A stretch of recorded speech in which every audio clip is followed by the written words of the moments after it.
Hi friends, అందరికీ నమస్కారం. ఈరోజు ఈ వీడియోలో ఒక 2 విషయాల గురించి చెప్పాలనుకుంటున్నాను. అదేంటంటే, చాలామంది కామెంట్ చేస్తున్నారు నాకు, మీరు అలా పెద్ద బొట్టు ఎందుకు పెట్టుకుంటున్నారు, చిన్నగా పెట్టుకోవచ్చు కదా అనేసి. నాకైతే బొట్టు అనేది పెద్దగా పెట్టుకుంటేనే చాలా ఇష్టం అండి. చిన్నప్పటి నుండి కూడా నేను పెద్దగానే ఇష్టపడతాను. నా వీడియోస్లో, రీల్స్లో దేనిలో చూసినా పెద్దగానే కనిపిస్తుంది. నిన్న మ్యారేజ్కి వెళ్ళాను. మ్యారేజ్కి కానీ ఎటైనా ఫంక్షన్స్కి వెళ్ళినప్పుడు కూడా నేను ఇలా పెద్ద బొట్టే ఇష్టపడతాను. కొన్ని ఫొటోస్ కూడా పోస్ట్ చేశాను, దాంట్లో చూడండి, పోస్ట్లోకి వెళ్ళి చూడండి. అలాగే పెద్ద బొట్టు పెట్టుకోవడం వలన మనకు ఒక బెనిఫిట్ కూడా ఉంటుందండి. అదేంటంటే, దృష్టి దోషాలు అనేవి ఉండవు. దృష్టి దోషాలు అంటే తెలుసు కదా, దిష్టి తగలడం అంటుంటారు కదా, అలాంటివన్నమాట. ఎదుటి వాళ్ళు మనల్ని చూడంగానే వాళ్ళ చూపు మన బొట్టు పైన పడుతుంది.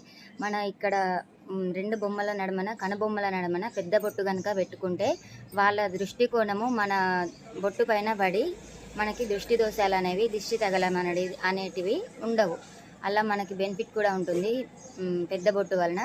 అంటే ఎవరి ఇష్టం వాళ్ళది. నాకైతే పెద్ద బొట్టే ఇష్టం అండి. నేనైతే పెద్దగానే పెట్టుకుంటాను. నా ఒక్కదానికే కాదు, మా ఇంట్లో అందరం కూడా, పిల్లలకి కూడా పెద్దగానే పెడతాను. ఇప్పుడు ఇంకా పిల్లలైతే హాస్టల్కి వెళ్ళారు కదా, అక్కడ ఇక అందరితో పాటు ఎలా ఉంటే అలాగా ఉంటున్నారు. కానీ ఇంటికి వస్తే మాత్రం పెద్ద బొట్టే పెట్టుకుంటారు. మా చిన్నోడి వీడియోస్ కూడా చూస్తుంటారు కదా, కన్నయ్య కూడా పెద్దగానే పెడతాను. నేను చెప్పింది నిజమా కాదా అనేది మీ ఇంట్లో పెద్దవాళ్ళు ఎవరైనా ఉంటే కనుక అడిగి తెలుసుకోండి. ఒకవేళ నేను చెప్పింది 100% నిజమే అనుకుంటే తప్పకుండా కామెంట్ చేయండి. ఇంకొకటి ఏంటి అంటే, మాకు ఇలా ఇక్కడ దేవుడికి వైట్ ఫ్లవర్స్ కనిపిస్తున్నాయి కదా, అవి రియల్ ఫ్లవర్సా లేక ప్లాస్టిక్ ఫ్లవర్సా అనేసి అడుగుతున్నారు. అవి మాత్రం ఒరిజినల్ ఫ్లవర్సే అండి.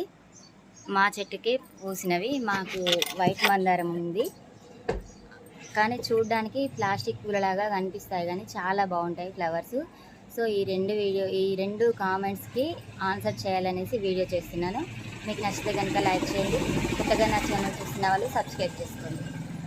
అంతే, ఇంకా బాయ్ బాయ్.